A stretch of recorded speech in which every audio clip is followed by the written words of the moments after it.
दोस्तों अब जो हम टॉपिक पढ़ने वाले हैं इस टॉपिक को बेसिकली हम यहाँ पर क्या कहते हैं। अब हमें बेसिकली पढ़ना है कि किस तरीके से जो कोलेस्ट्रॉल है उसकी सिंथेसिस करी जाती है, इसके बारे में हम देखते हैं। अपनी बॉडी में कोलेस्ट्रॉल बनता है और वो बेसिकली बनेगा कहाँ, लीवर में बनता है, यानी कि हेपेटोसाइट्स में बनता है। जो लीवर के सेल्स होते हैं हेपेटोसाइट्स, वहां पर इसकी सिंथेसिस होती है। होगा कहाँ पर इसकी सिंथेसिस जो होती है, चलती कहाँ है, डिफरेंट डिफरेंट जगह पे होती है। जैसे कि सबसे पहले साइटोसोल से शुरू होती है, फिर एससीआर तक जाती है और उसकी जो सिंथेसिस है वो एससीआर में जाके खत्म होती है।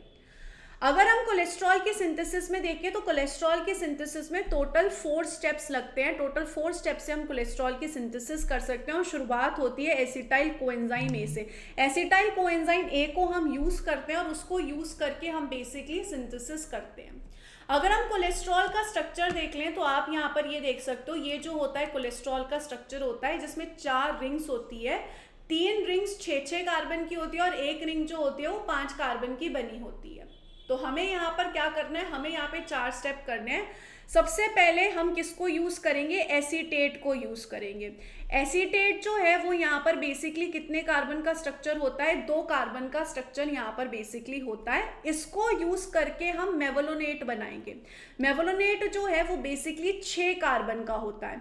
तो हम यहाँ पर एसीटेट के 3 मॉलिक्यूल्स को यूज करेंगे जिससे मेरे पास मेवलोनेट नाम का स्ट्रक्चर आ जाएगा, जो कि बेसिकली कितने कार्बन का बना हुआ है, जो कि बेसिकली 6 कार्बन का बना हुआ है। सेकेंड स्टेप में मैं क्या करूंगी, सेकेंड स्टेप में मैं मेवलोनेट से एक एक्टिवेटेड आइसोप्रीन बनाऊंगी। आइसोप्रीन कितने कार्बन का बना होता है, 5 कार्बन का स्ट्रक्चर होता है। इस आइसोप्रीन से फिर मैं क्या करूंगी, इस आइसोप्रीन का पॉलीमराइजेशन करके 6 आइसोप्रीन को जोड़कर मैं बेसिकली स्क्वालीन बनाऊंगी, जो कि 30 कार्बन का स्ट्रक्चर होता है। तो 5 कार्बन के आइसोप्रीन, 6 यूज किए, स्क्वालीन बनाया। इस स्क्वालीन को फिर मैं साइक्लाइजेशन करके कोलेस्ट्रॉल बनाऊंगी, क्योंकि स्क्वालीन जो होता है उसका, क्योंकि वो लीनियर स्ट्रक्चर है तो उसका मुझे साइक्लाइजेशन करना पड़ेगा, क्योंकि कोलेस्ट्रॉल जो है वो साइक्लिक रिंग्स के साथ होता है। तो इन बेसिक टर्म्स इस तरीके से यहाँ पर हमें सिंथेसिस करनी है, इस तरीके से कोलेस्ट्रॉल भैया की सिंथेसिस होगी। ये सारे स्टेप्स हमें करने हैं। तो 4 स्टेप्स हैं, 1 बाय 1 हमें चारों स्टेप्स के साथ जाना पड़ेगा। तो सबसे पहला स्टेप क्या था, सबसे पहला स्टेप था कि हमें यहाँ पर मेवलोनेट बनाना पड़ेगा एसीटेट को यूज करके। तो हम यहाँ पर शुरुआत किससे करते हैं, एसिटाइल कोएंजाइम ए से शुरुआत करते हैं, जो कि बेसिकली 2 कार्बन का स्ट्रक्चर होता है। अभी हम शुरुआत में मैंने आपको क्या कहा था, 3 कार्बन 3 स्ट्रक्चर यूज करेंगे एसीटेट के। अभी हम सबसे पहले 2 स्ट्रक्चर ही लेते हैं, यानी कि multiplied by 2। 2 acetyl coenzyme A को जोड़ेंगे, किसकी सिंथेसिस होगी, एसीटो एसिटाइल कोएंजाइम ए की सिंथेसिस होगी।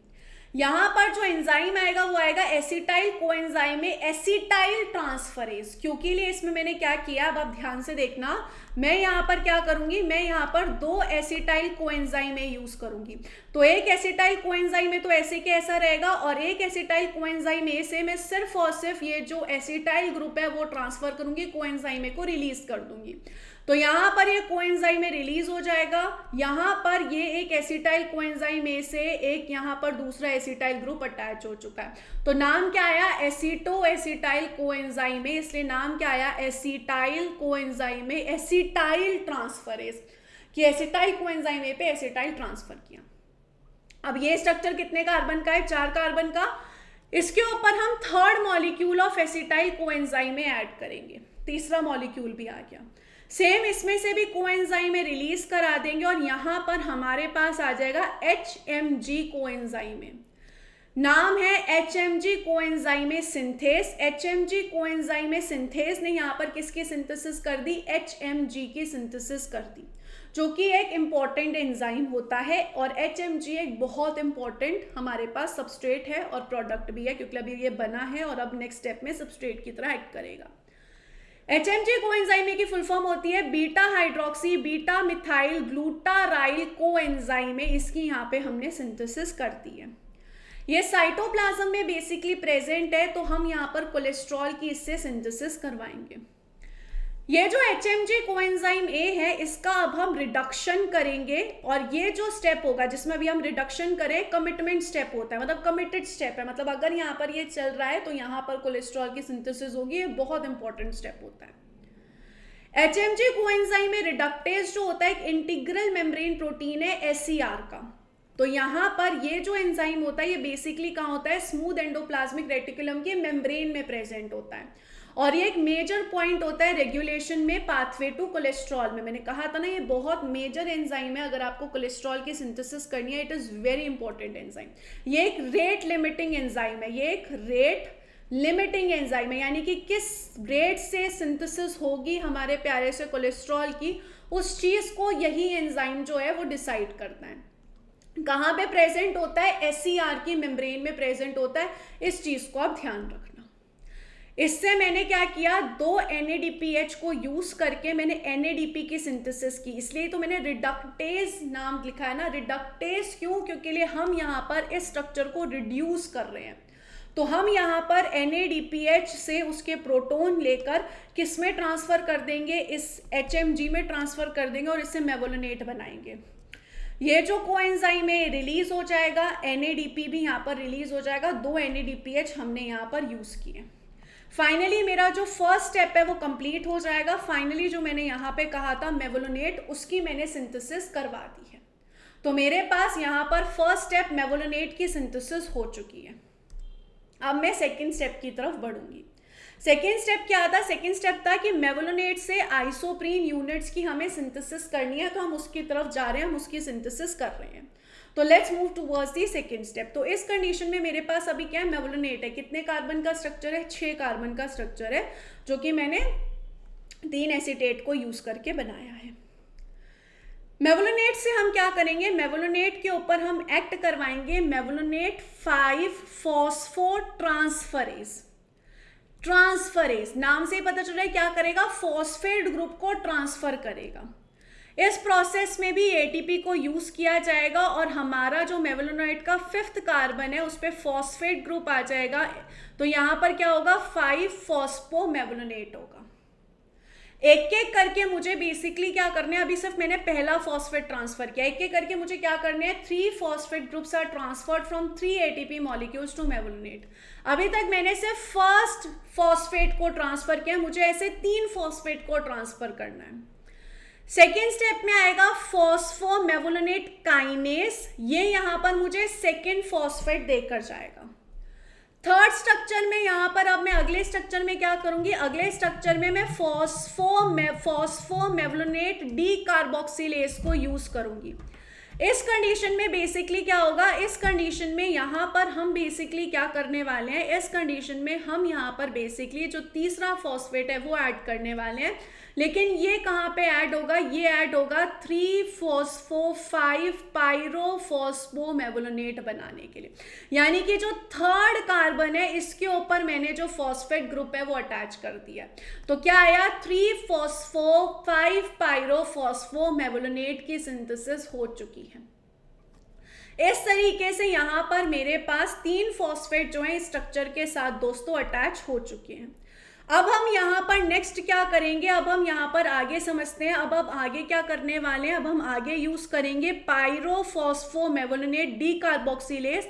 इसी प्रोसेस को ही हम यूज करेंगे, इसी एंजाइम को यूज करेंगे, जो कि एक CO2 और एक इनऑर्गेनिक फॉस्फेट निकाल देगा, जिसकी वजह से जहां पर अभी तक 6 कार्बन थे वहां पर अब कितने कार्बन बन जाएंगे, 5 कार्बन।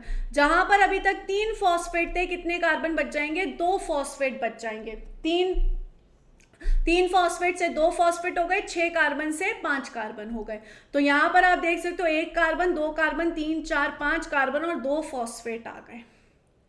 इस कंडीशन में यहां पर एक डबल बॉन्ड भी आ जाता है। इस स्ट्रक्चर को क्या बोला जाएगा, आइसोपेंटाइल पायरोफॉस्फेट, इसका नाम जो है वो दिया जाएगा। यहां पर आइसोपेंटाइल पायरोफॉस्फेट का आइसोमरेज में बनाऊंगी, जिससे बनेगा डाइमिथाइलाइल पायरोफॉस्फेट, जिसमें जो डबल बॉन्ड है वो शिफ्ट हो गया।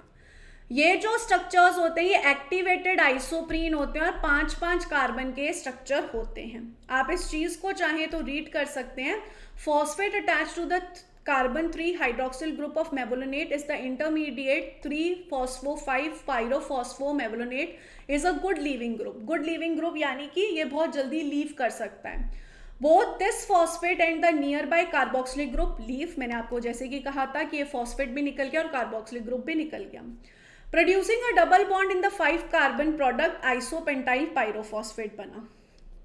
This is the first of the 2 activated isoprene central for cholesterol formation. तो इस तरीके से यहाँ पर बेसिकली मैंने किसकी सिंथेसिस कर दी है, यहाँ पर बेसिकली मैंने यहाँ पर सिंथेसिस कर दी है हमारे प्यारे से आइसोप्रीन, क्योंकि आइसोप्रीन जो है वो मुझे चाहिए, क्यों चाहिए, क्योंकि अब नेक्स्ट स्टेप में मुझे स्क्वालिन की सिंथेसिस करनी है और कोलेस्ट्रॉल की सिंथेसिस करनी है। So we will be moving towards the next step, जिसमें मैं यहाँ पर आइसोप्रीन को यूज़ करके स्क्वालिन बनाऊंगी। आइसोप्रीन कितने कार्बन का स्ट्रक्चर है, मैंने आपको कहा था 5 कार्बन का स्ट्रक्चर है। तो अब मैं यहाँ पर किसको यूज़ करूँगी, एक तो आइसोपेंटाइल पायरोफॉस्फेट को और एक डाई मिथाइलाइल पायरोफॉस्फेट को यूज़ करेंगे, दोनों 5-5 कार्बन के। इन दोनों को अब मैं यहाँ पे जोड़ूंगी, इसको बोलते हैं head to tail condensation. Prenyl transferase ये करता है, जिसमें इसके पास भी 2 फॉस्फेट है, इसके पास भी 2 फॉस्फेट है, तो पायरोफॉस्फेट निकलेंगे। 10 कार्बन का स्ट्रक्चर बनेगा जिसे हम बोलते हैं ग्रेनाइल पायरोफॉस्फेट। वंस अगेन एक और आइसोपेंटाइल पायरोफॉस्फेट बुलाऊंगी, एक और पायरोफॉस्फेट निकालूंगी, प्रिनाइल ट्रांसफरेज वंस अगेन आएगा, किसकी सिंथेसिस होगी, इस टाइम सिंथेसिस होगी 15 कार्बन फार्नेसाइल पायरोफॉस्फेट की सिंथेसिस होगी। 2 पायरोफॉस्फेट इनके साथ अटैच है, मतलब एक पायरोफॉस्फेट इनके साथ अटैच है, एक रिलीज हो जाएगा। नेक्स्ट स्टेप में हम यहाँ पर क्या करेंगे, नेक्स्ट स्टेप में हम यहाँ पर एक फार्नेसाइल पायरोफॉस्फेट को और बुलाएंगे। एक ऑलरेडी था, एक और बुलाया, ये 15 कार्बन का है, ये 15 कार्बन का है। इन दोनों को जोड़ा जाएगा, स्क्वालिन सिंथेस किया जाएगा, इन दोनों को जोड़ के स्क्वालिन की सिंथेसिस करवाई जाएगी। इस प्रोसेस में बेसिकली हम NADPH को यूज करेंगे। इस प्रोसेस में NADP की सिंथेसिस होगी और पायरोफॉस्फेट, इस केस में ये जो पायरोफॉस्फेट है वो यहाँ पे निकलेंगे। तो इस तरीके से यहाँ पर स्क्वालिन की सिंथेसिस होती है, जिसमें 24 कार्बन जो है वो मेन चेन में, और जो यहाँ पर 1 2 3 4 5 6 carbon as a methyl group की तरह अटैच होते हैं। तो इस तरीके से अब मेरे पास यहाँ पर क्या बन चुका है, अब मेरे पास यहाँ पर स्क्वालिन की दोस्तों सिंथेसिस हो चुकी है। एक बार स्क्वालिन बन जाता है उसके बाद हम यहाँ पर कोलेस्ट्रॉल की सिंथेसिस कर सकते हैं। तो यहाँ पर स्क्वालिन से मैं क्या करूंगी, स्क्वालिन के ऊपर मैं यहाँ पर ऑक्सीजन एटम अटैच कराऊंगी, जिसकी वजह से स्क्वालिन 2,3 इपॉक्साइड बनेगा, क्योंकि मैंने ऑक्सीजन को अटैच कराया। अगर एनिमल्स में ये चीज चल रही है तो इसमें साइक्लेज वर्क करेगा, लेनोस्टेरॉल बनाएगा, जिससे कोलेस्ट्रॉल बन जाएगा। ये पूरा 20 रिएक्शंस होता है जिसके थ्रू ये होगा, हमें 20 रिएक्शंस नहीं पढ़ने हैं। अगर ये चीज प्लांट्स में होगी तो स्टिग्मोस्टेरॉल बनाएगा, फंजाई में होगी तो अर्गोस्टेरॉल बनाएगा। तो इस तरीके से यहाँ पर ये पूरा प्रोसेस चलता है और इस तरीके से फाइनली कोलेस्ट्रॉल की जाके सिंथेसिस होती है। In this way cholesterol will be synthesized. I hope guys this video was really helpful for all of you. और अगर आपको बंसल बायोलॉजी पे मेरे साथ आके पढ़ना है तो आप ERNA बैच फॉर दिसंबर 2026 में ज्वाइन हो सकते हैं, जिसमें मैं आपको कंप्लीट CSIR की तैयारी करूंगी। सो आप जुड़ सकते हैं। Wish you all the very best guys, take care of yourself, bye bye.